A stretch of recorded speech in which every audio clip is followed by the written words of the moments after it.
All right. Hey, everyone. Welcome to the Kids in the Room podcast. I'm your host, Tavares, and today we've got a special guest, Michael George, all the way from, Canada, and we're going to talk about how he built a business for marketing and ads and how he's helped businesses make millions and millions of dollars, and hopefully you'll learn something today. So stay tuned, and let's go.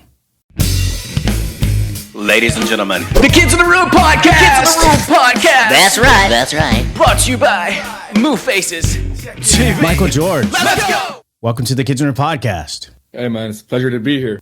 As you all know, I'm Michael George. I'm the owner of MGMarketing, and what I do is I help service-based businesses with their marketing. Well, at least that's how I started. And nowadays we've moved on to helping them with their sales, offer creation, and pricing, right? So how it all started was when I was 17 years old, I wanted to start a business. And at the time, what was booming was the marketing industry. And I had someone help me out with it called James. You know, he was my mentor at the time. And I didn't know anything about marketing. And pretty much with experience and time and, a lot of failures, I was able to, get better at marketing.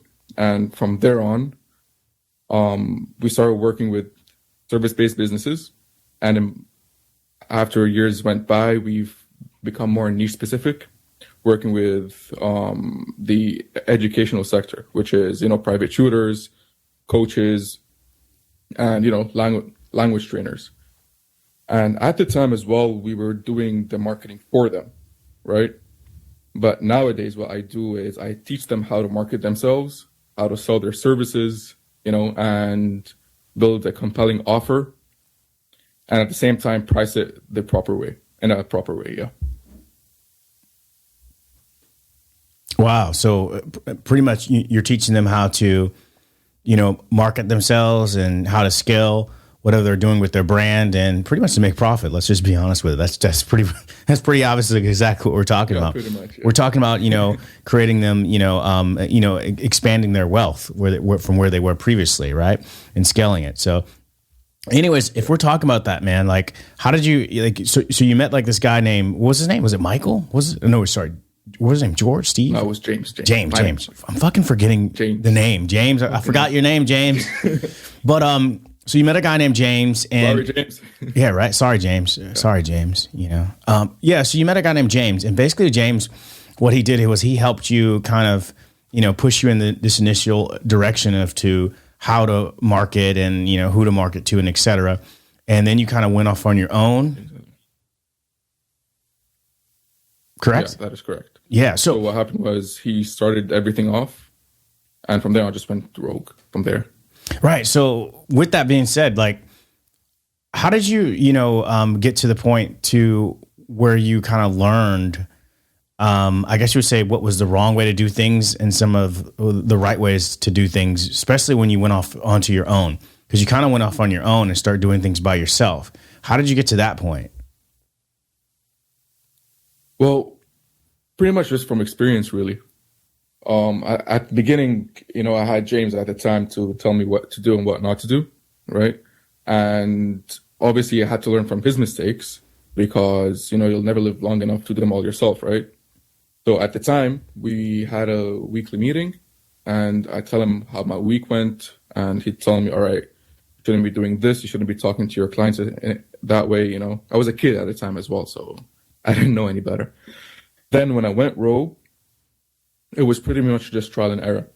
So I'd do something and it wouldn't work, and I just note it down saying, all right, that doesn't work, this doesn't work. And with research, after years went by, new studies, well, not new studies, but like how everything advanced was marketers choosing a niche and sticking by that niche. And what it made them do is made these marketers more niche specific and made them experts in that specific area.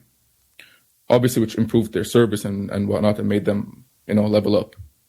So I had to pretty much adapt to the current situation and go with the flow, I guess. How important is it? That being said, because I had no one buying. Okay. Right. Quick question. How important is it to, kind of niche up, as you said, if that's the correct way that you actually put it? How important is that? Yeah.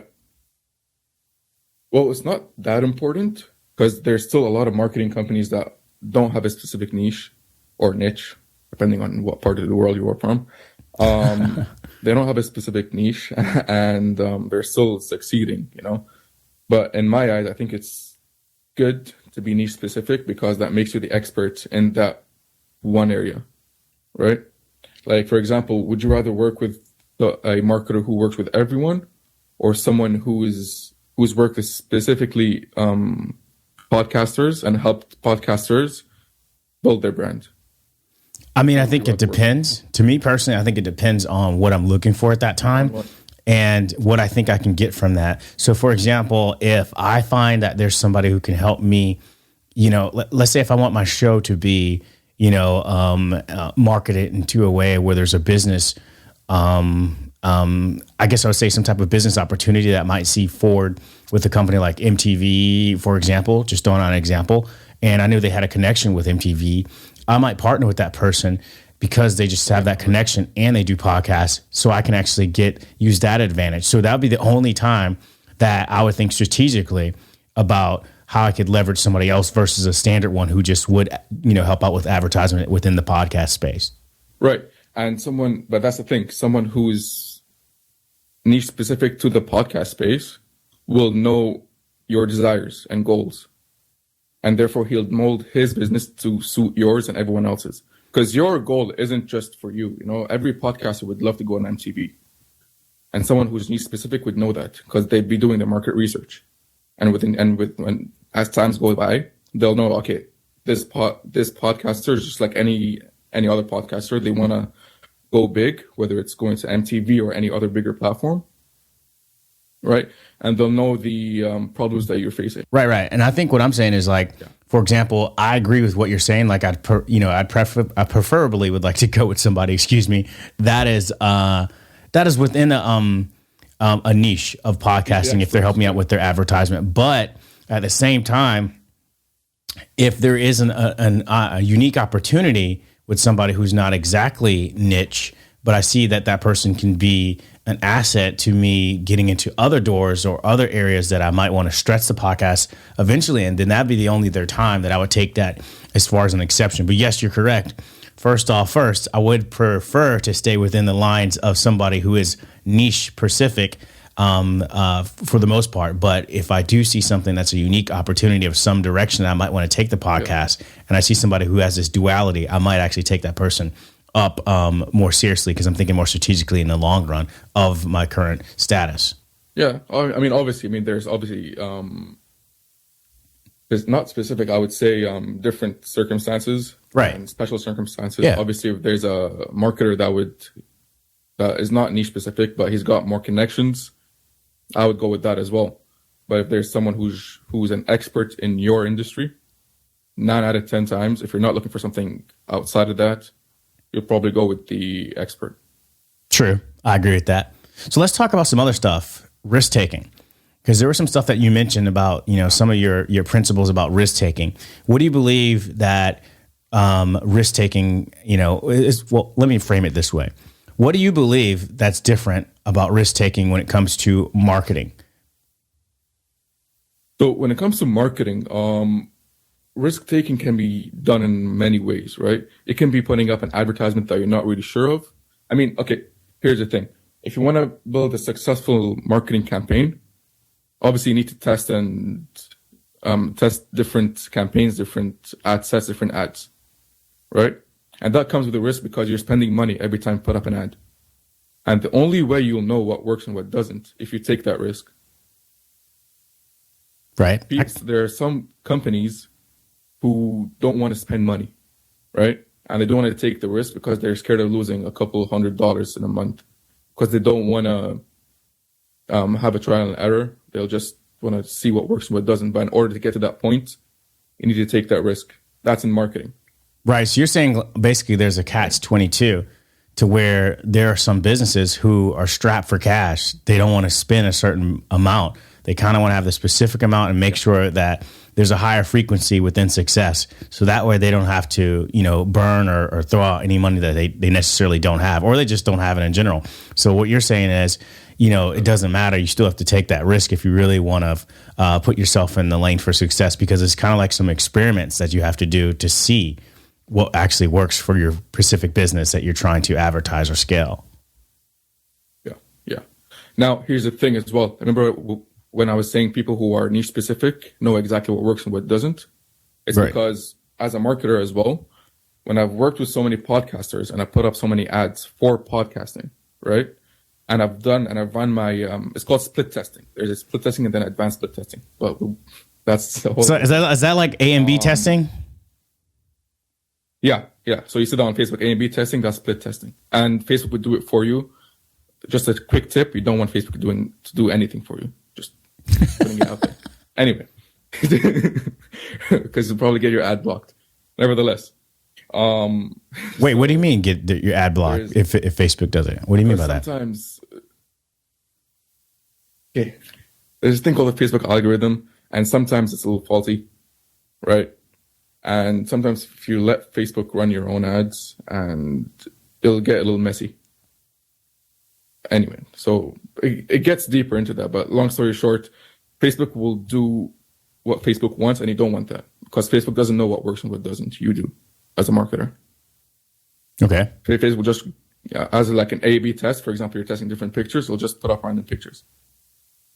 Okay. As a marketer, I know what type of picture works, so I don't need to put up random pictures because it'll just take much longer to get results. Right. So when you're talking about, I know what type of pictures would work. Right. Totally. When you're talking about like, marketing for, Facebook ads and things like that, like who are you specifically targeting towards? Who can learn from what you're talking about?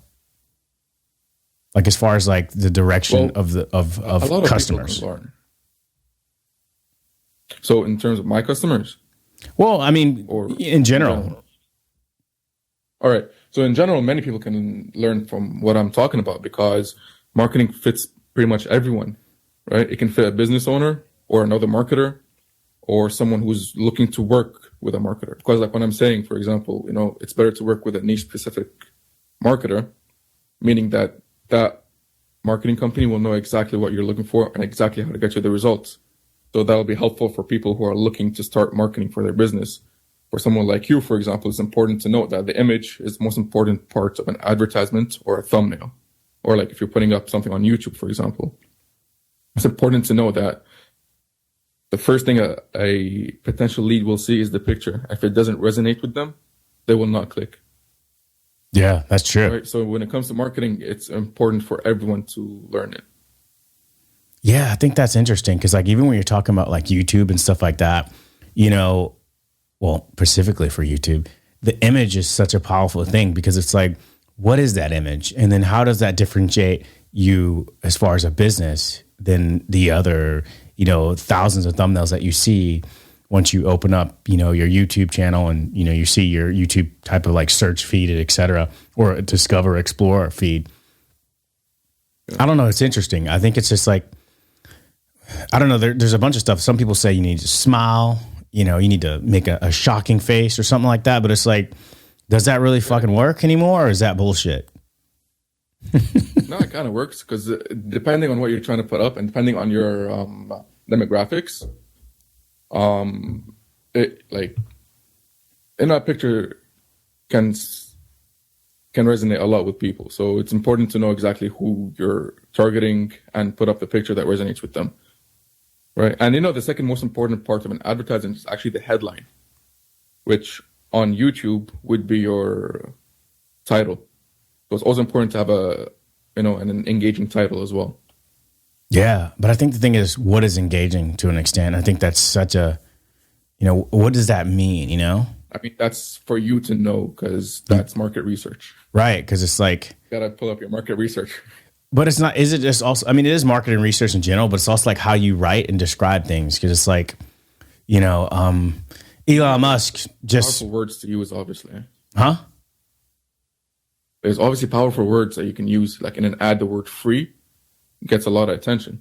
On YouTube, I don't fucking know what it would be, but like, Yeah, free and how and all that stuff like that. And it's just like, I don't know. I'm iffy about that. The YouTube algorithm I'm not quite sure. Like, I even watched things like where Joe Rogan says in a, previous past where he worked, where he said he didn't spend any money on advertisement, but, he obviously had some sort of team to actually slice up all the videos and market it throughout the actual platform. And also when he started, the algorithm was totally different. It's so many YouTubers who are on the platform. So now they're hiding a lot of content per se.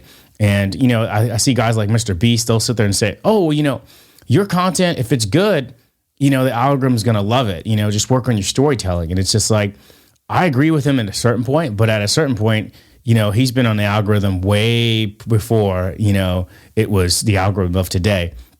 And then you have these other people who are on the platform where they're niche specific, right? They're in this niche where it's just like, hey, I'm providing, video content reviews. And so it's all about the quality of how good they look and how well you demonstrate that. But overall, just doing some type of like overview of products. Anybody can kind of, start those up and kind of do those and get some type of like views, like the latest camera, the Sony FX3, here's a cheat sheet to do that. Cause people are commonly searching for those things. So I think the thing is just thinking about, looking up the most common things that are searched at the time. Right. And then somehow, putting that into some type of video where you see people searching for the most and thinking about what people are actually searching for versus, what you want to put, as far as like a title that you think that's just like, oh, this title resonates with people, but really looking at, hey, what are people searching for? And then write a title based off of that. And then even go into conversations with those topics. I think that kind of helps. Yeah, but again, that will help a lot because it'll be looking at your demographics. And if the majority of your demographics at this time are looking for this specific topic, it'll be a good idea for you to tackle whatever they're looking for. Now, obviously, the YouTube algorithm and the Facebook algorithm are like, they're probably similar in a way, but also different. And most of my expertise with the Facebook algorithm, so I'm kind of guessing about the YouTube one. Yeah, I know, because it's like, I feel like YouTube is another important thing as far as like advertisement, especially in YouTube, because there's so many, right now there's so many social media stars or people who are trying to, like in YouTube in general, it's kind of hard to be seen in YouTube. And it's like, I think you have to either, do something really, really niche specific, or you have to figure out some type of advertisement perspective, or funnel or something like that, or pipeline on YouTube. I don't believe that you can just like generically just go randomly and spray and pray and just put some stuff out that's might be good content, but if it's not niche at the beginning, the core demographics or people who are listening to your stuff might not tune in as long, because YouTube does something very interesting where they kind of, if they listen for, how many clicks, right? So that's the thumbnail and the title. And then it's another thing where they look at, okay, so now somebody's clicked on it. How long was the duration? So for example, I could put up my podcast that's an hour long. And if somebody only watches it for 20 or 10 minutes, then it stops showing my stuff, which is not kind of, I don't want to say not fair, but it's like at that point, like, sometimes people are just scrolling through random stuff. And it's like, if you don't show it to the right type of people who might like this type of content, I don't feel like that's going to resonate with them to watch the entire thing. Yeah. Or even people who are my base, but maybe they are doing that in some weird way. Yeah. But like, I know when it's the actual podcasting app, it's listened through, it's somebody who's listening to it completely through, versus where on YouTube, you'll see like random amounts of time. And once somebody who doesn't know you watches a video, for like 5 or 10 minutes, it de-ranks your actual video. So it feels like at the beginning, you almost have to say something that's striking, right? That causes like some type of controversy, or something that's just like so typical that everybody wants to hear, like the whole podcasting thing about, dating and women versus men, that type of stuff like that, to get those, that gets the clicks in, things about Kanye Nowadays, West. Yeah. I don't know. I think that's really where YouTube kind of looks at things. I just think the algorithm could be better. What that is exactly, I'm not 100% sure. I think it could be closer to where TikTok is, because I think TikTok's algorithm is a little bit better than a YouTube. But then again, it's different. So it's like, you're comparing something for an hour versus 5 seconds. It's because it's two completely different platforms. You know, one platform is you got to put up a video for like 5-10 minutes, maybe even an hour. The other one is TikTok, where, you know, you're going to scroll down. The TikTok video is going to be done in 5 seconds. And in the algorithms, you watch the whole thing. Whereas on Facebook, on YouTube, you watch something for 5 seconds. It just means that you're disinterested, and therefore the algorithm will show it to less people. So I'm guessing from what I'm hearing from you, the algorithm on YouTube and Facebook are very similar. They got one specific job, right? And it is to keep you on the platform for as long as possible, right? Meaning, right, it's got a list of priorities, and the first one is the user. The second one is either the marketer or the people who are putting stuff up if it's on YouTube, right? Right. Now, with that being said, you need to satisfy the algorithm for it to show your shit to more people, right? So on Facebook, if you don't do your market research correctly, right, and you're not putting up an ad that resonates with the specific people that you're trying to target, less people will click, there'll be less interactions, and therefore it'll show it to less and less people. And therefore your ad will fatigue a lot easier. So in the marketing space, it's called ad fatigue, right? When you put up an advertisement at the beginning, the engagement and the people seeing it will be so high, then it'll start dying down depending on how well it does. I'm guessing it's the same with YouTube, right? YouTube has their own algorithm, but it's harder for them. It's harder for you to satisfy it because there's a lot more to it. Got the clicks, then how long people view it for, and then the dislike and like button. You got to satisfy all these stuff for you to, you know, for the algorithm to show it to more people. If that makes any sense. Oh no, it makes total sense, and I agree with you 100%. I think that's what they're actually doing. I think they really, you know, are looking at those things, and you've got to, you know, appease all those, you know, connected dots on majority of what you just actually mentioned, just so you can actually get those actual views. And you have to be very strategic, which is why I think guys like Joe Rogan, you know, started off chopping up the podcast and then creating another channel and then having it route back to or link back to his core channel. And now, of course, he's with Spotify, so it's a little bit different. So it's a really strategic thing. And I think like when you start doing things like podcasts, it's almost to a point where you need like a team. It's not to the point where I think like you can just like be this one guy sitting in a room and kind of just do it by yourself anymore. Like maybe at the beginning you could have done that, but now, and you've seen it with a lot of these guys who come in who are millionaires or already celebrities who just come in and just create these little podcasts or these little videos, and they kind of blow up because of one, their name, but then morally too, they have so much money at the beginning that they can hire a team to go ahead and execute. They'll hire, you know, somebody who's handling the social media. They'll hire somebody who's handling, you know, the cinematography, the lighting, marketing. You know, someone who's helping out with a script. And all they have to kind of do was, you know, and also the booking. And then all they have to kind of do is just really go in and say, okay, who's the guest that you've projected? Okay, yay, nay. And let me read up on them, and then let's bring them in. And then, you know, social media person might say, here's some key topics you might want to talk about right now that are trending, and, you know, learn about those. And then we'll have this on this day, and just be there. And you just show up and you sit in the fucking seat, and you leave and you go home about your day. And then, you know, your shit's just blowing up on social media, YouTube and TikTok. Yeah.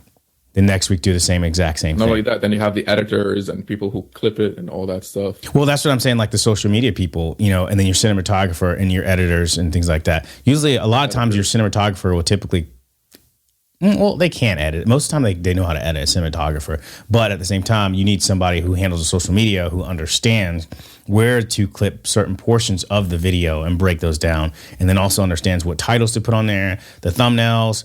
It's a whole fucking team. It's not like a small, hey, just put it out and spray and pray and just, you know, do it on your time off. Exactly. It's like, I find it hard to, when people just say like, you know, just put a podcast out. It's a little bit more strategic. I find that it's easier to do it with a team of like at least 2 to 3 or 4 people, because then you at least have a group of people who can actually help on those different sectors if needed, or help hire those other individuals versus when it's just you starting off. You need to really just pull off a a solid bank because you need to put money into the advertisement. You need to put money.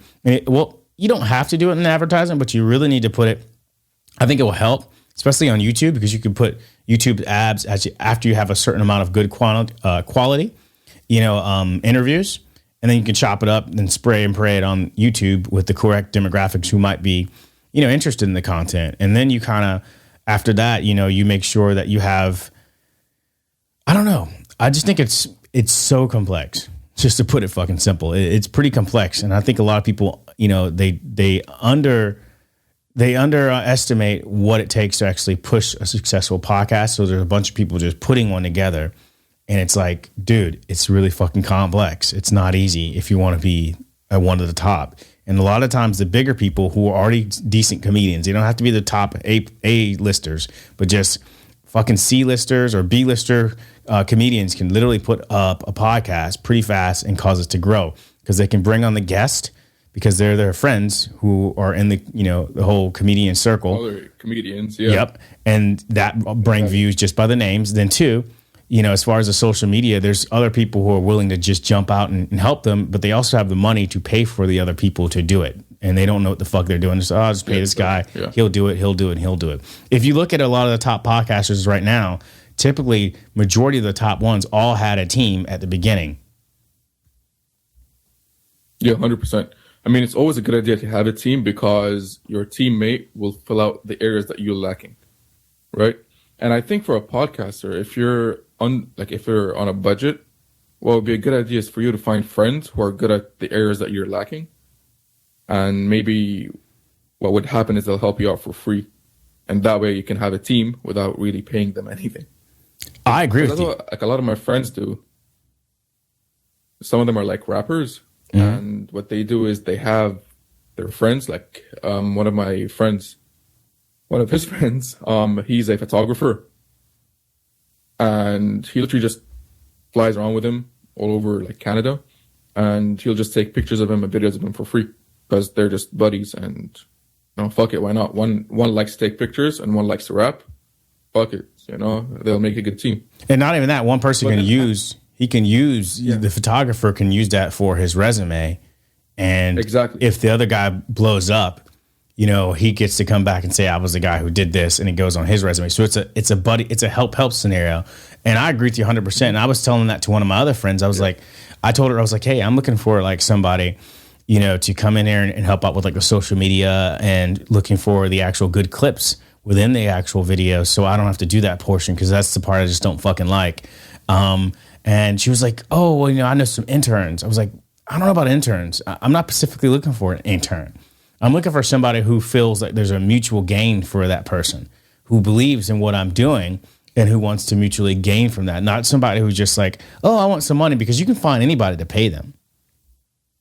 You can find anybody to pay. Anybody will find anything. Right. But are they going to be good enough to do it? Are they going to put the passion in because they don't see a win-win? But if you're paying somebody, I don't think that they really give a shit. I mean, it's like, hey, I'm just getting paid. At least that's how it is in LA. Yeah. LA people are just like, as long as I'm getting paid. Yeah, I mean, you need to find someone. Yeah. I guess you need to find someone who would do it for free. Because then if they're doing it in terms of passion and not the money. Right. That's really important in all areas of life. But I don't even want to sit there and say that it's about them doing it for free. Because I think that gives it a bad type of vibration. Because I don't think it's really about just doing it for free. I think it's more about somebody who's doing it, I think it's because they can actually get a wind out of it, and they believe in the brand, and they believe that it can grow, and they believe that along with that, they'll grow with you. Yeah. If that makes sense. I mean, it's kind of hard to find this stuff. Yeah. Yeah. I think they're easier to find if you're like in Los Angeles. Put it at the end. What'd you say? It's easier or hard to find? I think it's easier if you're in certain places like Los Angeles, for example, because in Los Angeles, there's a lot of people in the media scene. So everybody wants to get on. There's a lot more people that are open to try to grow. Mm-hmm. But at the same time, there's a lot more people who are just in hustle culture too. So it's a catch-22. There are other people like, oh, I just, I need to get paid because I have a bill and like it's expensive here. So it's a catch-22. So I wouldn't say a place like Los Angeles is the holy grail for finding that, but I think it's just easier to come by versus other places, if that makes sense. I mean, yeah, because in LA, there's a lot of people who are trying to be creators, I guess. So you'll find them a lot more in LA than anywhere. I think LA and Miami, these two states in the US, I think them two, because there's a lot of people there who are trying to, make it in the social media world. And therefore, there'll be a lot of people who are taking videos of them. So you might find them. But then I have a question for you. Yeah. In the podcasting space, right? What are the risks that a podcaster would take? What are the risks that a podcaster would take? Yeah. I mean, shit, I think there's a lot of risks, right? You have to buy the equipment, the time, right? Time is money, so whatever you do for your day job, or if you have a day job, you're taking out time from that. I think also there's about being, flexible and portable, depending on the podcast. If you're doing remote podcasts, I tend to think that doing, on-site podcasting is a lot better than the remote versions. Just because there's more control of things. You have consistency within the mics, the scenery, as far as the cinematography. There's a bunch of different things, but I think, I think the question was, what was it? I just want to make sure I'm back on the same question. What was the question again? Sorry, I got fucking off. Yeah, you're right. It's the risks. What risks would a podcaster take? Yeah. So, like I said, so back to that. Yes. So those are some of the risks. I think also, if I didn't mention this before, just to make sure, it was, buying the equipment, putting yourself out there again. Like I said, your time. Then there's just talking about conversations that may be taboo, right? You put up conversations that may be taboo. Like I'm a senior product designer for a lot of big tech companies. So it's there's certain things that I can't go off the hook and just start fucking saying, because it's just those things might affect my day job, right? So it's I can't get in too much controversial things, and I can't say certain things to an extent because I still have to go back. And I think I work in a pretty liberal space. So having a strong opinion is not really loved. So you have to be very careful on what topics I talk about. Anywhere nowadays, honestly. Well, I think in the Western world, it's definitely not, for sure. Loved anywhere. What'd you say? Fuck that, bro. You can I'm agreeing with you.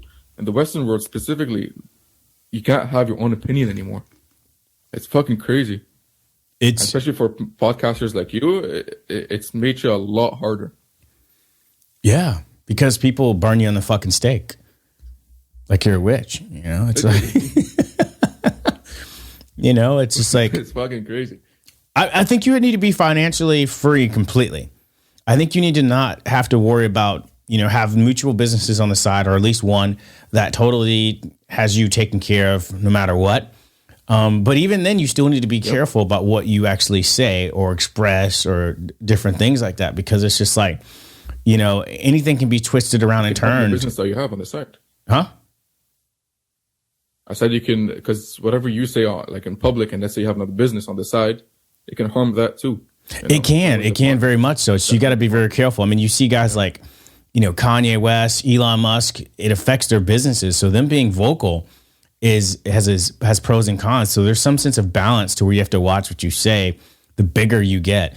I don't really give a shit about being a big star. I don't really give a shit about that. It's too much tension. I like to just have good, fun conversations and, just have fun, man. And, open minds and talk about interesting topics. I don't really like to be this super big star for my voice and all that stuff like that. To me, it just opens the door for a lot of bullshit and people who don't agree with you. For example, there was something that Andrew Tate was basically saying where he said something recently. I mean, well, what hasn't he not said that's not pretty controversial? Well, he always says stuff anyway. Yeah, but it's just a lot of stuff that he says, it's taboo to say, that what he says is predominantly, a lot of it has sense of, it's kind of fucking true, right? But people don't want to be honest about it.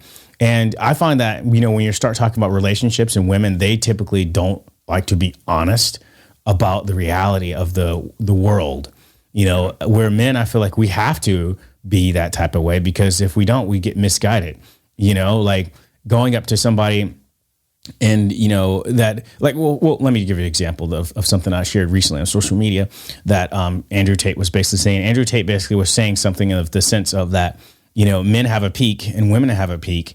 And so this is why we are kind of different, where he basically talked about, when women get, older, they lose their value. I mean, this sounds kind of bad when you start putting it that way, but I mean, everybody loses their value at a certain point, and age has a big thing on women more than it has on men.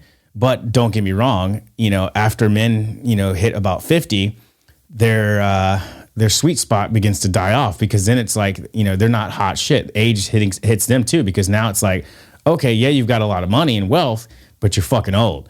So it's like, who wants you, but for you. That. Yeah, exactly. And not only that, for guys, if you haven't lived your life a certain way, in a way where it's like good and healthy and you're working out, by the age of 30, bro, your dick stops working as well. So there's a peak on that as well, because your testosterone level starts going down rapidly by the age of like 30, 35, I think. And depending on how you've lived your life until that point, it can go down very quickly or gradually. That's why people nowadays take, supplements to increase your testosterone. Oh, there's, shit. There's a peak for that as well. So it's not Viagra, it's something else they're using. Yeah, there's testosterone patches. Shit. It's TRT, testosterone replacement treatment. But doesn't that fuck up your hair? Like, like make your hair fall out? A lot of shit, but like too much testosterone can actually, like, what's it called? DHT can fucking make your hair fall out, right? Yeah, I mean, you know what I'm talking about. No, that's steroids. Is it steroids? Steroids make your hair fall out. But no, testosterone, testosterone pushes DHT into your body, and also that, and I mean, it helps your body. When you have too much testosterone, it causes DHT to rise, and your hair starts to fall out. Unless you have like this program within your DNA to where it says like it's DHT resistance, if you will. Like that will, if you have DHT resistance, it's not going to affect you, excuse me. But if you don't, okay, see that I didn't know. Yeah, if you like, some people have like, that's why you see some people that have like hair when they get older, and then you see some people who are bald, and usually it has something to do with, well, it always has to do with testosterone. But you have some things that some people's hair who are DHT resistant. So even when you have this testosterone, it blocks it. It doesn't fall out like most other people's hair does. That's the difference of most men. That's why men go bald. And well, anybody goes bald. Women can have it too. But yeah. That I did not fucking know, because I'm 24 and I'm bald. And I do know that I have very high testosterone levels, which is good. But I didn't know the other parts that you were talking about. That shit, that's fucking new to me. Yeah, you have to have DHT resistant hair. But yeah, there you go. That's another part where men peak. It's their testosterone levels. Usually people with normal testosterone levels, by the age of like 35, it starts to dip. And depending on how you've lived your life in the past, it starts to dip a lot earlier. There are some people who get like ED by the age of like 25.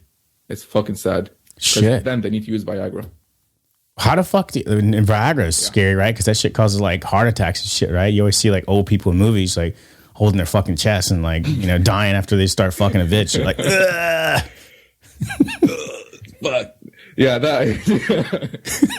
Yeah, I don't know about Viagra. You always see them with the strokes. I mean, like Viagra pills, those fucking things will say, oh yeah, might possibly cause a heart attack or a stroke. It's like, I don't know, shit. Did you take that shit? Might lose your leg. All this shit like this. You might not see the next year. Like all those fucking pills that the last bitch you fuck. All those pills that people are able to subscribe to themselves always have some crazy ass side effects, right? You might not breathe the next day. You might not be able to see. You might not be able to walk. It's like, well, fuck, dude. Like, so you're basically telling me if I fucking take a pill, it's almost like a Russian roulette. Suicidal, bro. Yeah. You might make it the next day or you might not. Right, exactly. Yeah. So I don't know. It's you need to be careful. Right. Like you need to be careful with the shit. Like, especially when it comes to like health and fitness. There are people who are taking bullshit and thinking it's improving them, but it's not. Sometimes it's just the placebo effect. Like this shit called BCAA. It can help. What is that? It doesn't help as BCAA it's a type of protein basically and apparently it helps with recovery a lot quicker. I don't take it, so I've never like read up on it because I'm never gonna tell anyone to take it anyway. To me, what you should be taking is your protein shakes if you want to start supplementing. Protein shake for men, it'll be vitamin D, or for anyone, vitamin D and fish oil. These are like my staples. And then sometimes I'd add pre-workout depending on how I feel. But what about your hair? But like shit, like BCAA. What about your hair and shit? I don't do anything for my hair. I mean, see, that's the problem though. Like, there's other things. Right now, I look better, bro. I look better without hair, actually. Oh, you look like fucking Scare Bear with hair? Some people look better with bald heads. Yeah. Bro, honestly, ever since I went bald, for some reason, I get a lot more chicks. And I don't know why. Maybe you look older.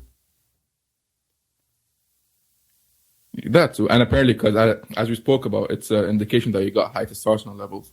Makes you look more manly. Right. But also make you look like you might be older, which also might, women typically are attracted to older men than younger men. Exactly. And I'd rather be bald, to be honest. And also, is there some type of confidence? I mean, is there some type of people who don't like an overconfident person, and if they feel like the person is bald, they might be a little bit more open to taking them on versus somebody who's have all their hair and they're so pretty and they think they're just like the hot shit, and they might feel like, oh, this guy's gonna fucking cheat on me because he's like a pretty boy, but there's a guy, he's lost his hair, so he might not be as confident as prior. So he's workable. He's coachable. It's actually the opposite. No, it's actually the opposite, because people who shave their heads are more confident to walk around bald. I don't know, man. I think like even when they're balding. I think thousands of people who go to fucking Turkey every year would disagree. Because they're insecure about it. Yeah, that's what I'm saying. So it causes insecurity. But for you, they can't rock the bald head. Huh? So they go and do the fucking, because they're insecure about it. They can't go bald. So what they'll do is they'll just go to Turkey and get their hair back to get their fucking confidence back. But not everybody looks. Not everybody looks great with bald heads. And here's the thing I have to say about people who say confidence back. Here's what I'll say about this. Yeah.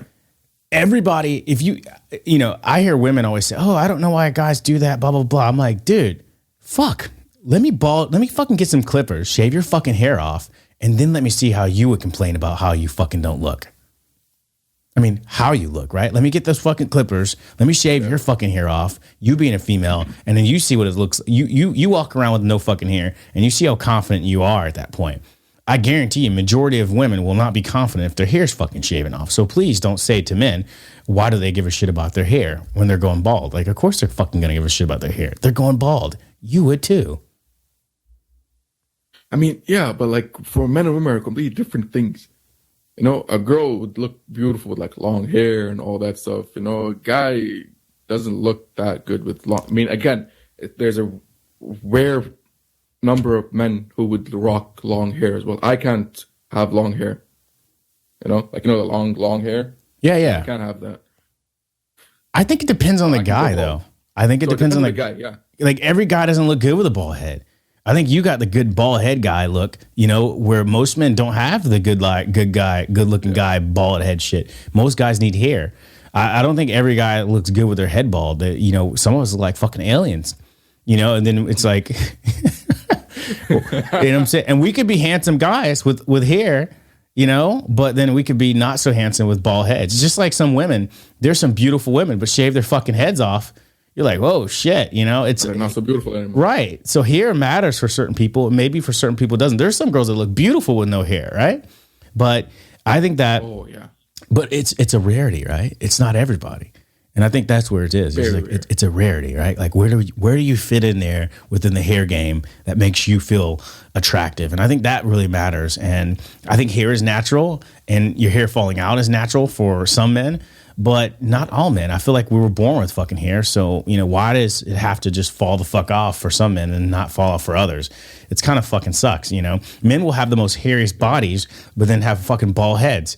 It's just like, what's going on here? Yeah, I know, right? Fucking crazy.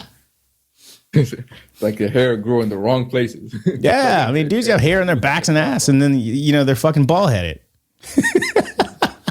I don't have that. I'm lucky that I fucking don't actually, because a lot of people who do it, and it's fucking disgusting. I hate it. Well, I mean, I think predominantly if you have any type of Middle Eastern heritage or European heritage, you're probably gonna have fucking hair all over your body.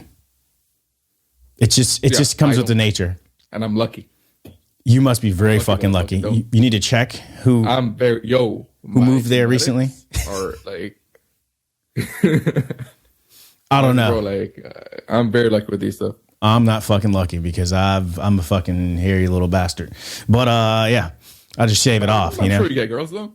Yeah, I do. But you have to shave it off. I mean, some girls like hairy people, but I still shave it off because I feel like in the Western world, it's not something that it is. I would say is so attractive. It's kind of gross and stinky. That's what people say. On how much it is. Yeah, I mean, but just some people. Yeah, there's one thing as well. What's that? People would say one thing, and then girls would say one thing, and even guys would say one thing. But when the personalities start kicking in, then they'll be okay with it. Like for example, a guy loves a girl who's blonde, but then he'll click with another girl that's brunette, and it'll be like, you know what, I like brunettes more. Same with girls, there'd be she'd say that, oh, I don't like hairy guys. Then a hairy guy comes along, and her and him click, and it's like, you know what, maybe I don't mind it. Well, I don't like when people sit there and say they have a type per se, because I don't believe necessarily in types. Because when you say there's a type, no, but because once you say you have a type, then therefore you put yourself in a box, and that keeps you closed-minded. And it's like, like people say, oh man, do you have a type? I don't have a fucking type. I just like what I like at a period of time. And, if they're pretty and they have a cool personality, I think that those are the things that matter when it comes to, who I'm attracted to and et cetera. And I think a lot of men are, but they just don't say it. They kind of say they like to be, oh, I like blondes, or, I like brunettes, or, I like thick girls, or I like Latinas, or I like, Arabs, or I like Armenians, or I like they'll say all kinds of stuff. I like Asians, or they'll say I like black girls, they try to cap themselves in a category. And it's like, what humans actually fucking say to themselves that they actually only like a certain individual? It's like, come on, bro. Seriously? So if you were trapped in a fucking room, you would not like any of these other girls because your type is this way? No. Humans have never been discriminative when it comes to other humans and sexual attraction. So it's like, get out of here with that bullshit. Get out of here. Get out of here. Go. Bro, there's a lot of guys who would say this shit, but they don't actually mean it, just so they can look cool in front of their friends. Oh, yeah. It's like, ooh, I like a girl with big boobs and a big butt. But then you look at their fucking girlfriend and she got none of them. Well, I mean, that's another fucking story. Maybe they just settled and, they couldn't get what they wanted. So those things, that's a whole nother fucking other story. But I guess, yeah, but men underestimate the power of personality when it comes to, because there's a lot of people who would say that guys like the image more than the, the inside, I would say. Right? Right. But I think, obviously, like, the image is really important, right? Especially for guys.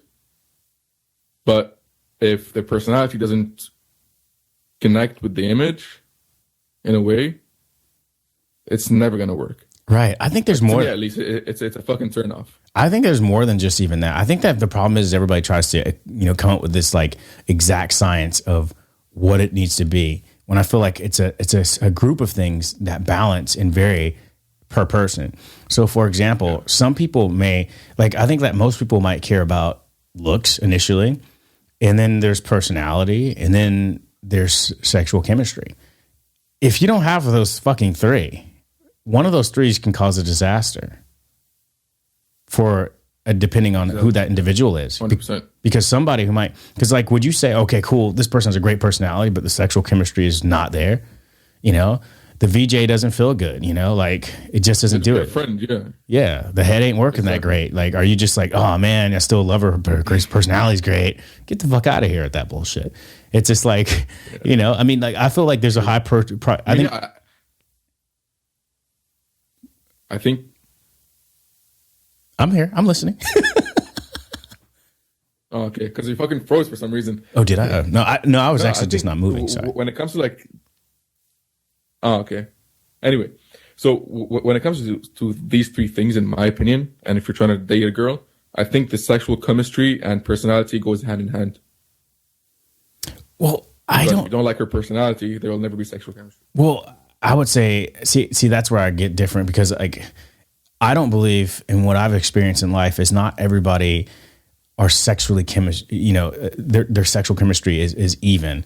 And what I mean by that is, like, not every vagina is equal. And I would say women probably would say not every dick is equal. The sex is good. Yeah. I mean, that's sexual chemistry. All that is sexual chemistry. Yeah, right? True.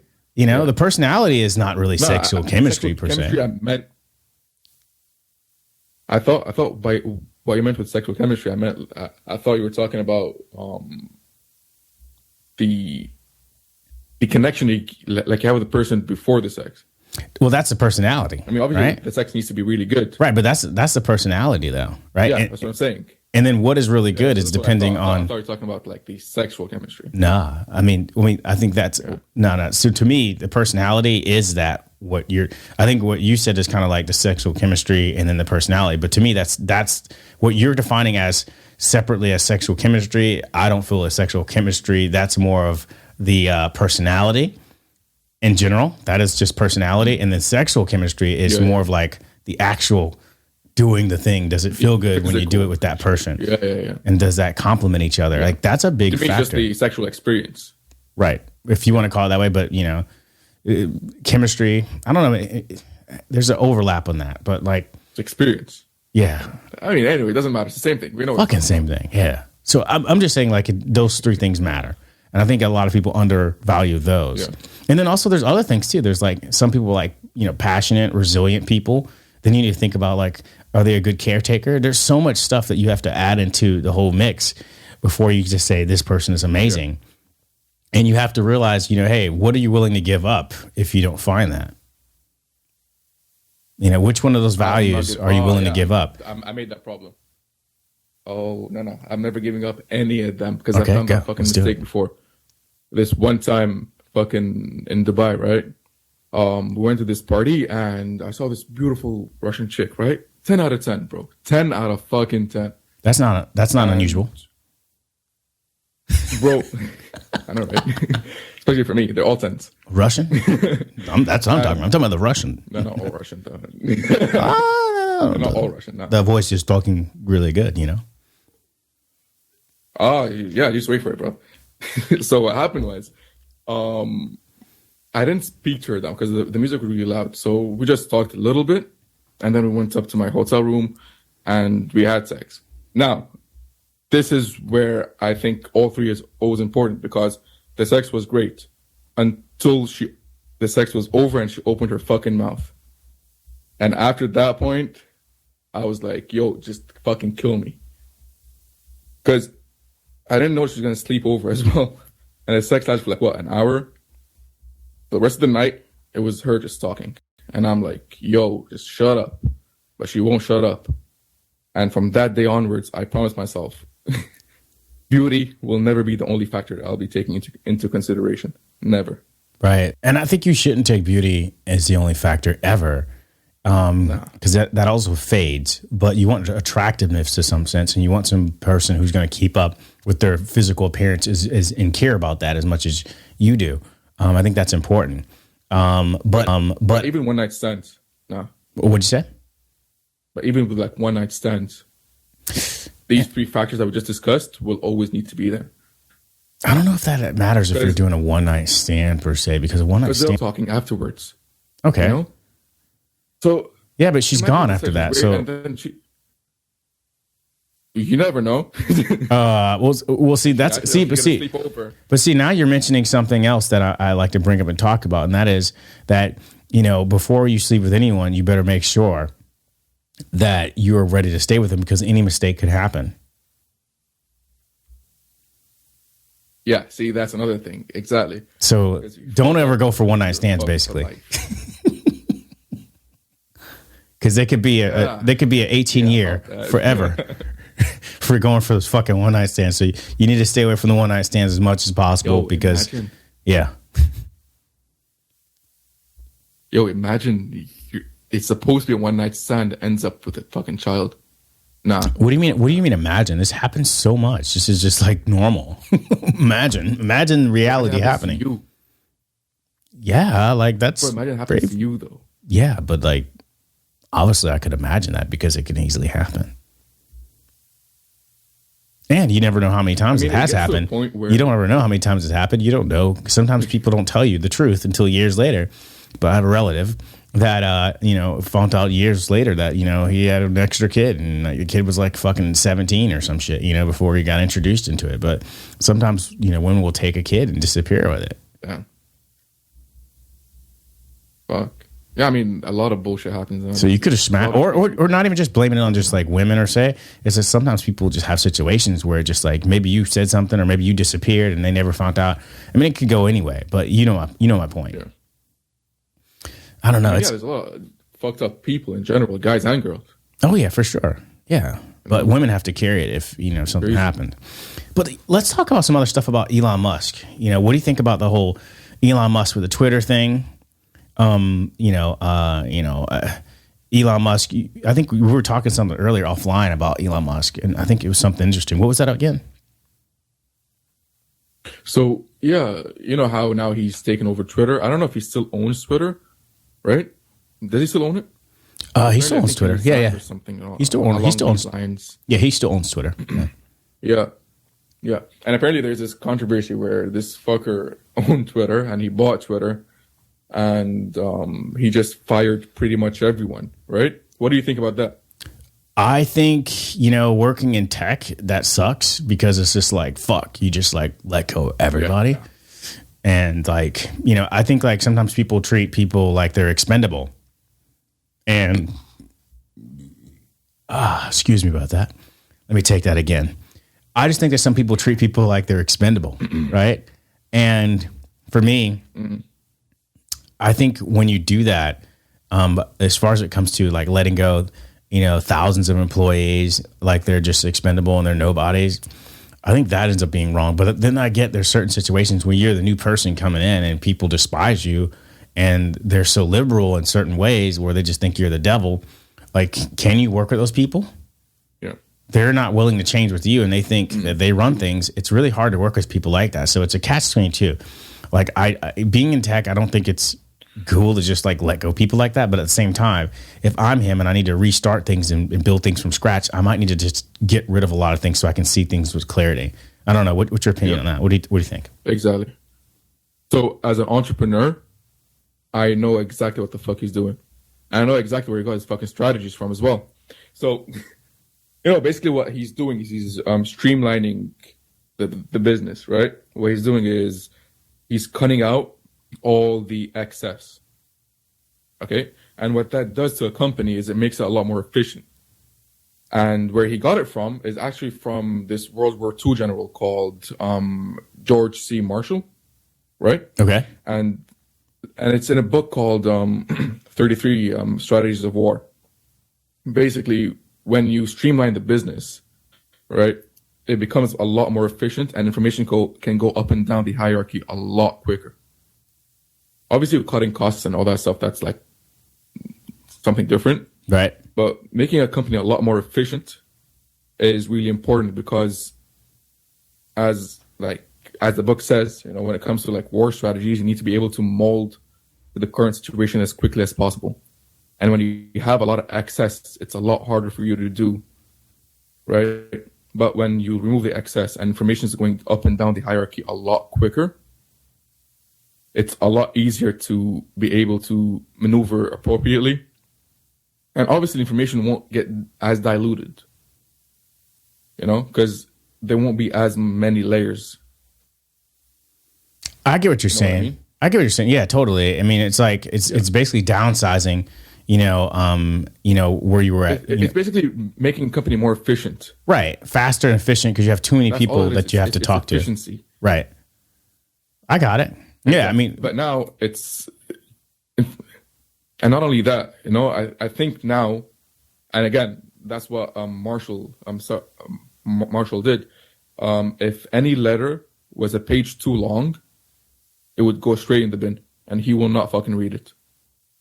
And that's exactly what Elon Musk is doing. I think. I hope so. right? In addition, there will be no more useless meetings, right? Right.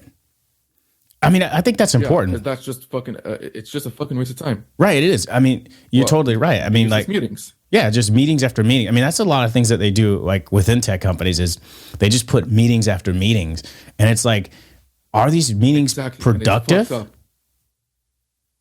They're not. Productivity and efficiency is one of the most important parts when it comes to business, and Elon Musk understands that. And he read the book, and all of a sudden he decided to apply these war strategies into his business. And now apparently Twitter are a lot more efficient than they've ever been Which book is that again? because of what he's done. 33 strategies of war. All right, 33 Strategies of War. Interesting. And it's by who again? Yeah. Robert Greene. Ah, cool. Yeah, He's the same guy that wrote 48 Laws of Power. Ah, really? That's interesting. He definitely might have read that book. Yeah.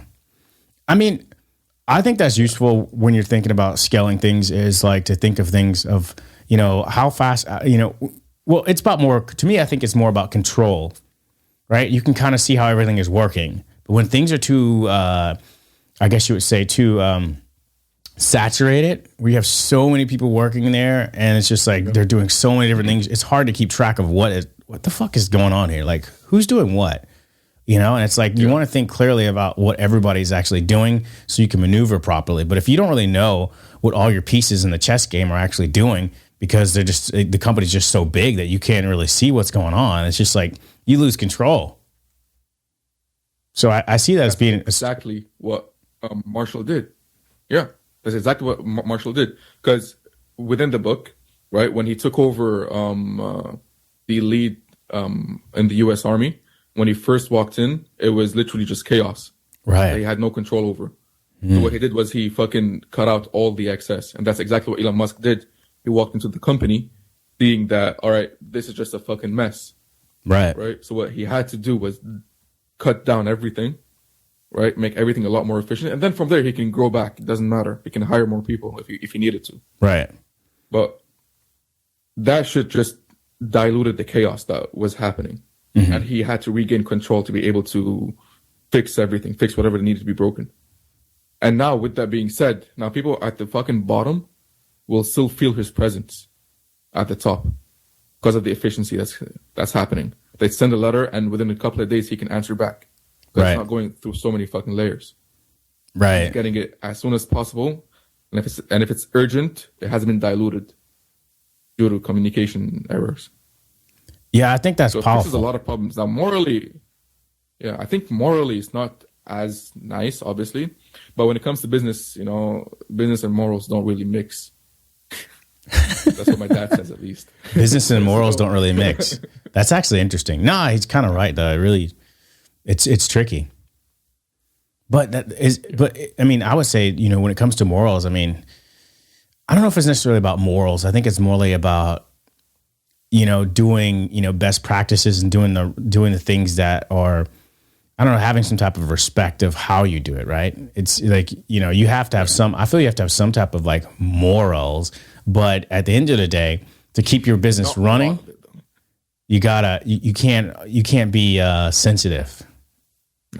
Nah. Fuck it. Bro, emotions are one of the common reasons why people fail. When you're in business or especially trading, most people lose money when they're investing or trading because of their fucking emotions. Is that the whole FTX shit that happened with the guy? What was his name? I forgot his name. The new guy who Fucking no. Friedman, whatever his name was. But yeah, that guy. He fucked up on the FTX shit and had to do with like Bitcoin, and he was betting on something with the assets or whatever it is to make sure that. I guess he was trying to bet on. I don't exactly know exactly what it was, but I guess he was trying to bet on something, but the money wasn't really there, and I guess he lost the money or some shit like that. He lost the fucking money. He lost a lot of money actually. Yeah. So I guess that's why he's arrested. Right? I think probably he's in debt and he owes money to the brokers. I don't know. I'm not really into that fucking crypto stuff. Neither am I.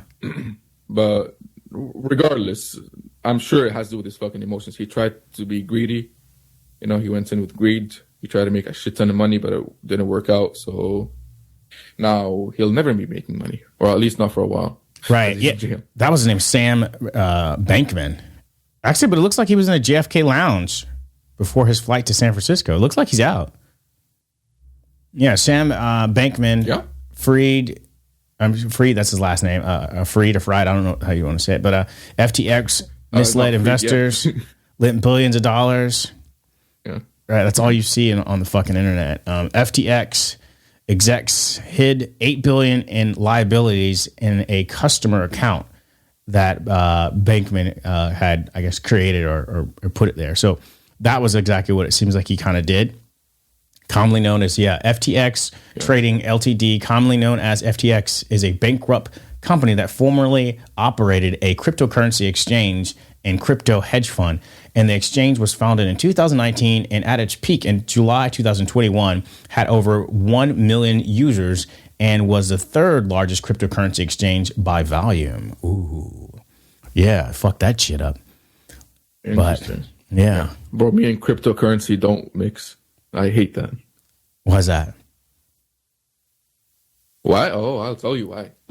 So, last year, I lost, last year I went broke, right? So in my head, I was like, fuck it. I lost my business. Let me make some money through crypto. Perfect. So I go on crypto and and at the time, I was still learning how to invest and how to trade. So I wasn't really the smartest kid in the block. And so there's this coin at the time called, not Doge, what was it called? Dogecoin? That was the one that Elon Musk made, I think. No. Shiba Inu coin. Yeah. It was that. At the time, it was trending. And I was like, fuck it. Let me put like $100 and see where it goes. So I put $100 and it still went up. I was like, fuck it. Let me put $1,000. Yeah, let's do it. Put $1,000. And at the time, to me, that was a lot of money because I didn't have a lot of money. Right. And I put $1,000 in, and I swear to God, as soon as that $1,000 went in, all I see was red. Just went down. I just lost it all. And from that day onwards, I never touched it. Fudge. Ever again. I mean, here's Fuck the thing. But, I know, but like, here's the thing about cryptocurrency. It's all like a pyramid type of scam because it's all based on volatile. Right. Because the earlier people all got all the other people to jump in and tell people that they're going to get rich quick. So all the people who got in with the wrong motives after were just the fucking sheep that were used to push the valuation up, and then they just pulled their money out. So you just run around and tell people, hey, look, invest in crypto. And then the people who did it at the beginning said, okay, now it's up. Now let's pull our shit out and become rich or take half out. Yeah, so that's what a lot of them all fucking did. But they all knew, the earlier ones all knew that it was going to fucking fall down. I had some friends that made tons of money, made millions of dollars off of it. Exactly. But then I know a lot of people who didn't. So to me, it was a pyramid scheme. It was, but at the time I didn't have the knowledge, Who did? Now, if I went in, sorry? I said, who did at the time? I mean, a lot of the people that came in afterward were the sheep. They heard from somebody else said, invest in crypto, get your portfolio, make it more, diverse. So diversify your portfolio with your investments and get some crypto too. So everybody just started fucking throwing their money, hoping they were going to get rich. The problem is why did people actually do it in the beginning? They did it because they thought they were going to get rich quick. And the problem is when you got into some type of newer wave or technology or something that's trendy, at the end of it or towards the time where it's, kind of saturated, guess what? You're going to be a fucking guinea pig and, you're going to get fucked over because this is always what happens. The same thing with, what was it? What were the fucking paintings? What was it? Like the digital paintings?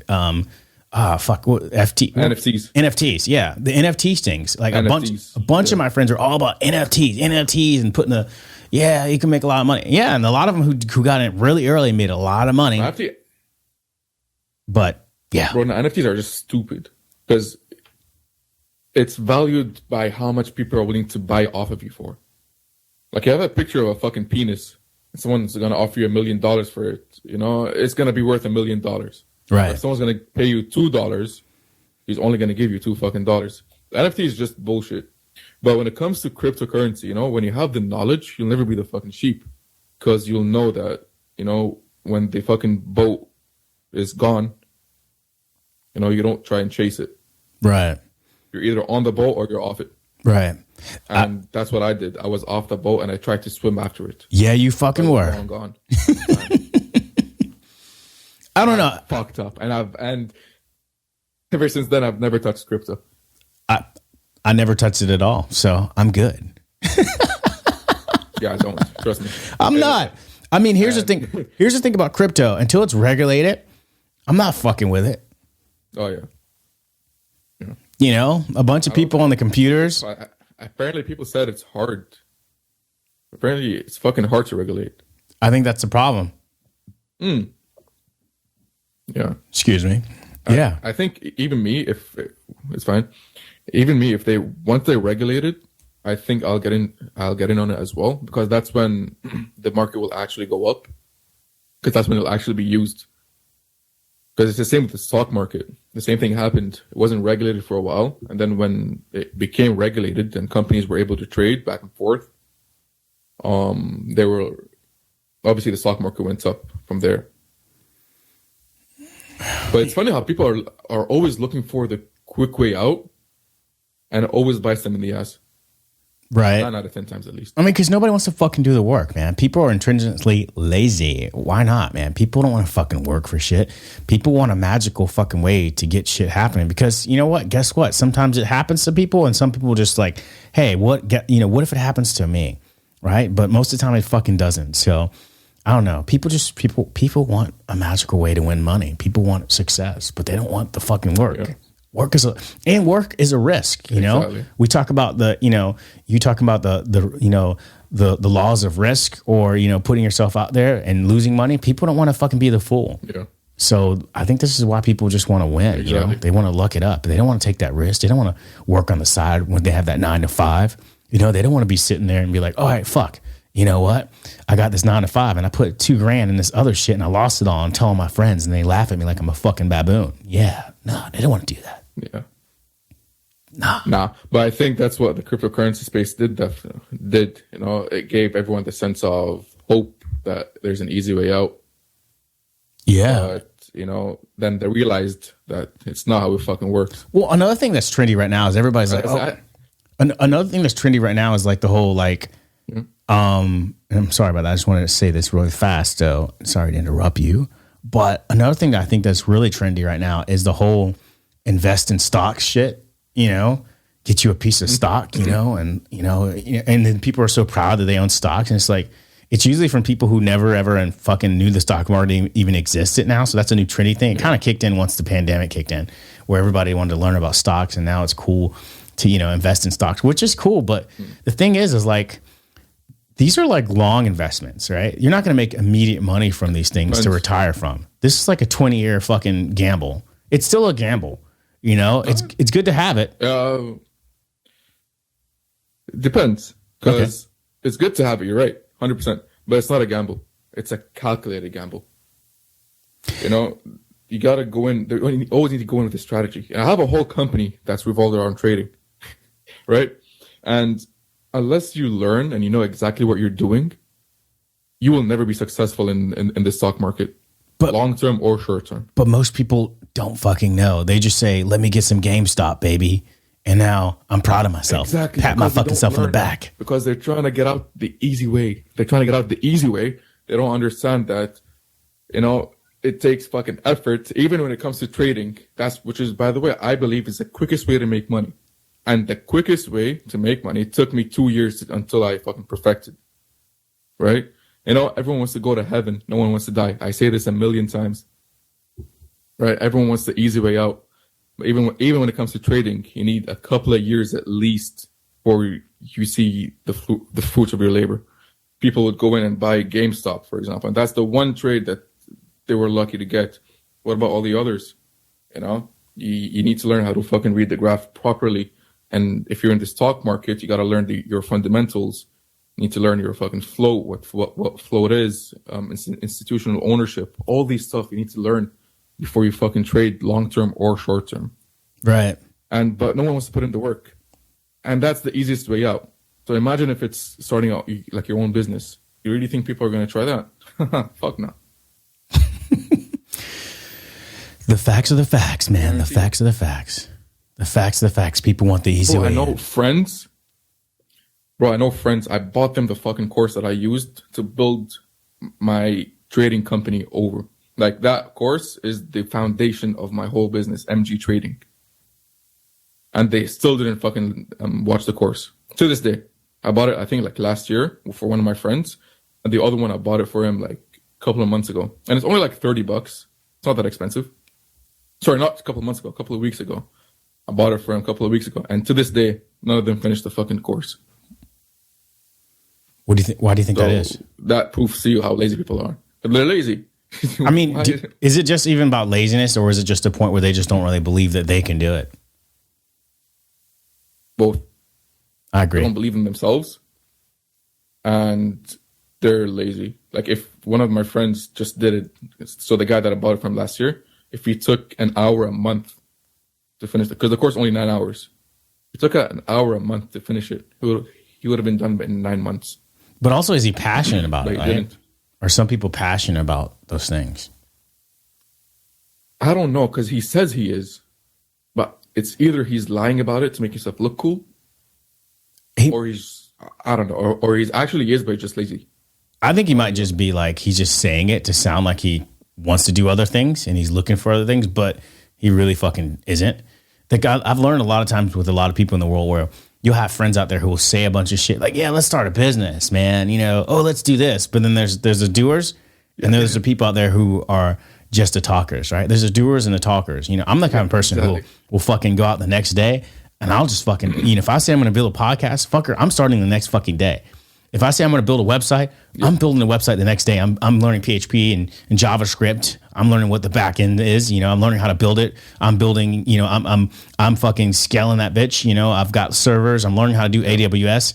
I'm fucking doing it. But a lot of people are just not doers. They're just talkers. And that's the fucking difference. No. Yeah.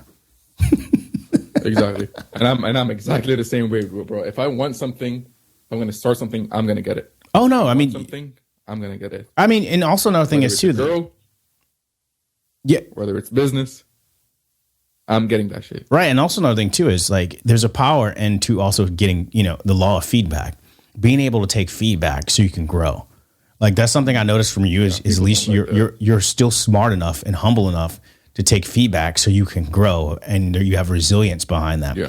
And I feel like that's a key attribute to making yourself successful, right? And keeping yourself successful and sustaining that and passing that on, because a lot of people don't have that. You know, somebody gives them some feedback, their ego gets high. Like, I remember I had a friend in LA. I would tell him like, hey man, this video looks like shit. And I was like, but I would explain to him what looked like shit. And he would his face would just turn red, you know, and he would just, you know, his cheeks and his fucking, he'd try to smile and frown happy. And then I know he would go downstairs with my other roommate and they would go sit in the fucking truck and just talk shit about me because they were just angry that they couldn't take what I said, you know, and didn't look at the positive points of it. They just wanted to sit there and be like they were the genius. And nobody ever told them they weren't the genius. Nobody ever called them on their shit. It's because, it's because they don't understand that even people you hang out with, they play a huge role on your success and failures. You know? I think they do understand that. I think the point is that they answer to yes people. They're used to being praised. There's a lot of people who have high egos and they're just so used to in the world being praised that there's an art of being praised. And when you tell them no, their ego just drops. So they don't want to hear that they're not doing something right or that they could do it better like this. Or if they did this, they just want to say, hey, look, everybody just loved me and praised me. Why are you saying something? This is also another reason why I don't like the word haters. Like, people tend to say, oh, that person's a fucking hater. They're a hater because they said something that they didn't agree with or that didn't make them look like they were the top person, right? They didn't look like they were the star. So now, therefore, you are a hater. Well, no, maybe that might just be feedback. There's a thin line between feedback and hating. And you have to be able to know how to have the art or the skill enough to discern which one is which. Not just saying, oh, he said something that I don't agree with, or he said something that I'm not doing right, so therefore they're a hater by default. No, maybe you're fucking doing something wrong. You need to work on your shit. Take that feedback and run with it. And, you know, learn something from that shit, but don't automatically assume by default they're a hater. Yeah. I think it also depends on how you say shit. Like if you're actually criticizing people and it's in a bad way, then it might come out as being hateful. But if you're giving constructive feedback and in a good way, that can also, I think even how you say shit can play a huge role on being a hater or being caring about someone's success. Right. But I think I'm saying, like, I don't know. I'm going to be honest with you and blunt. I don't remember ever learning anything in trying to increase myself from somebody saying something in a way that was so nice, because I kind of brushed it off because I didn't feel the pain from it. Like, for example, there's two different ways I can tell you something. Like, for example, let's say your style is shit. Okay, maybe that's not that bad. Or let's say, the topics of your podcast aren't as engaging, right? That's one way I can say something. Or, the topics are just fucked up and boring. There's two completely different ways. I just said it, one of them was more constructive. The other way was more casual. I guess who the person you're talking to is. If he's your best friend, he can say whatever the fuck he wants and it'll still come out, fine. But if it's a stranger, it's how he says it, and he needs to be careful, right? I think so at a certain point that there's some truth to that. But I think in general, the problem is it doesn't really matter. I don't feel like it matters how you articulate what the problem is. It's about what solutions do you provide.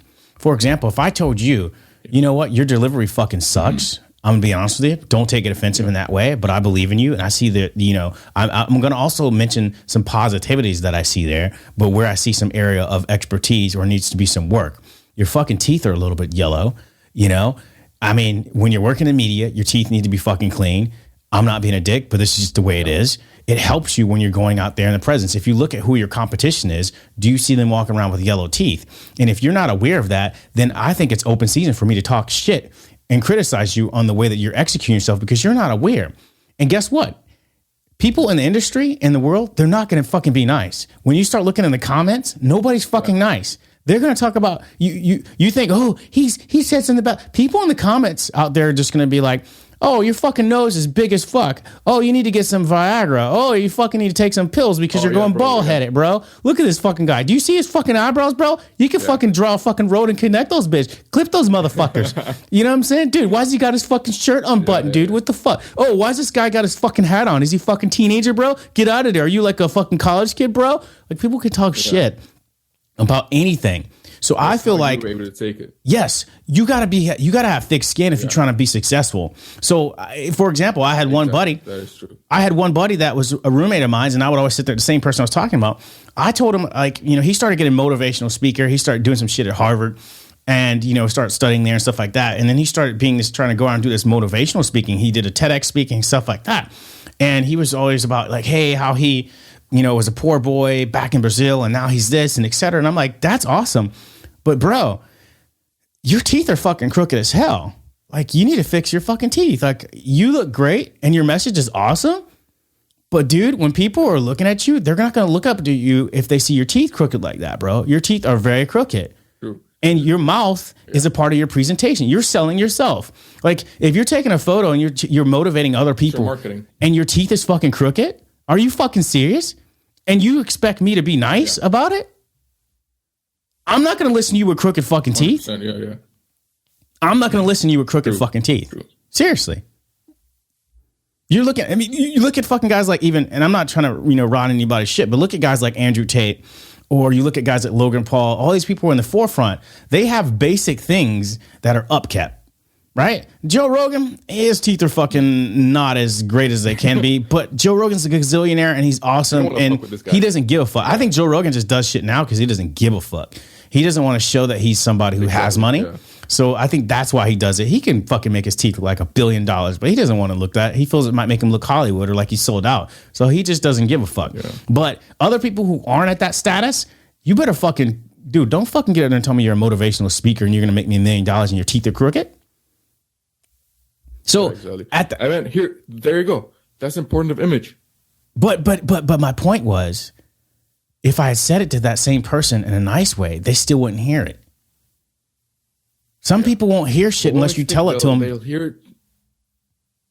Oh, yeah, exactly. But what makes you think they'll hear it even if you're mean about it?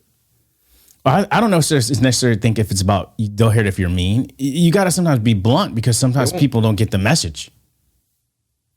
Some people just won't get the message. And sometimes you don't have time to fucking articulate your fucking message to be sweet every single time. Sometimes like, bro, your fucking teeth are shit, dude. What are you doing out there, bro? Like if you don't even acknowledge that, your self-awareness of not even knowing that, like that's just like to me, like, do you even fucking care?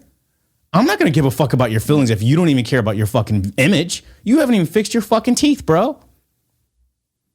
Yeah. And you see what you're going out there against as far as the competition.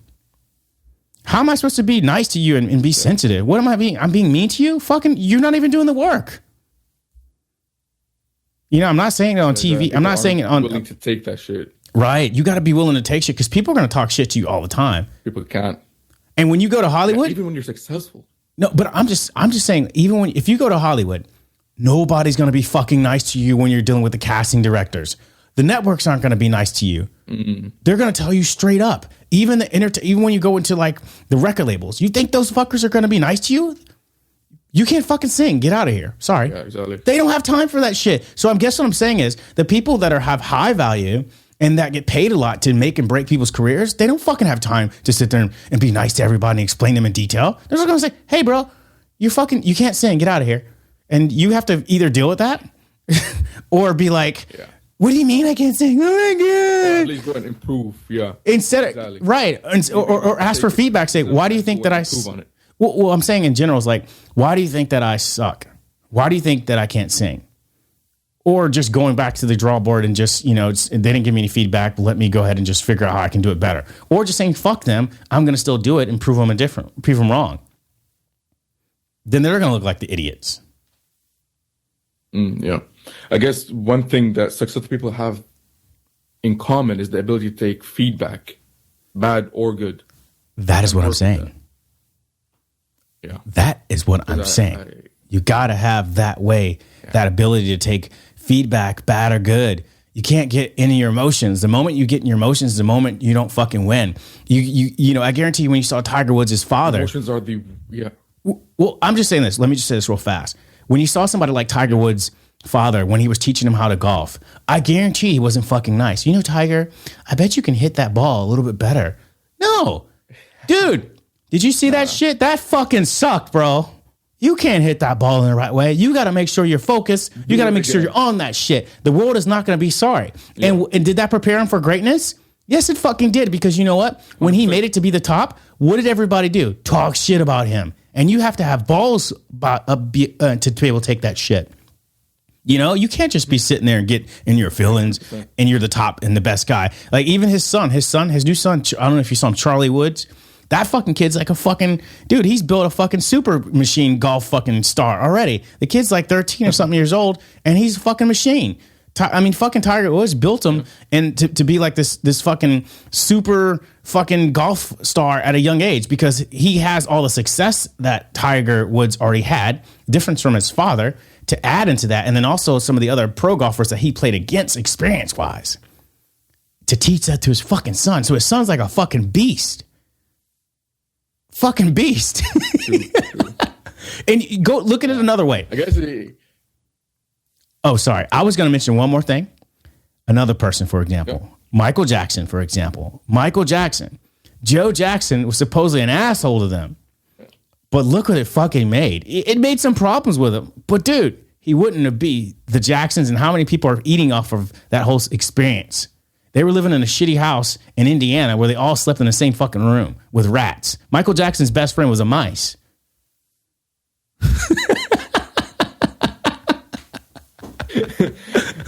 Fair enough. He went from mice to monkeys. And kids, I don't know. But you get my point. Sorry. Rant over. Yeah. Rant is over. Feeling better? Jesus. But not like 100%, bro. Like 100% correct. There's a lot of stuff that a guy needs. Well, a successful entrepreneur needs to have in order for him to succeed. And one of them is being able to take criticism. Right. And I want to say this: being able to take criticism, but also, I think if you're giving criticism, you should also give feedback on how to improve. I'm all about. So for me, it's constructive criticism is about giving feedback on how to improve from somebody who has the ability and to do it and express it and help you. True. So I don't know, but yeah, man. Yeah. I think it's been a great time having you back on the pod. Having you on the pod. I know we did this a couple of times, and I think we might have gotten it right. Hopefully, praying to the podcasting gods. But yeah, man, thank you for coming on the show, man, George or Michael George. Ooh, I want to fucking say George Michael. That fucking show always confuses me. But you know what I mean. Michael George. Thanks for coming on the pod again, man. It's been a fucking pleasure to have you here, man. Definitely had a great run this time for sure. We gotta, double check and make sure everything's where it needs to be. But I think we had a good time. I think we had some really great conversations. And yeah, man, I hope to see you have more success, and continue that on your journey and on many more podcasts. Yeah. So thank you. Yeah. Thank you for having me. It was awesome. I love talking to you, dude. Thanks, brother. Let's wait for a second. Let it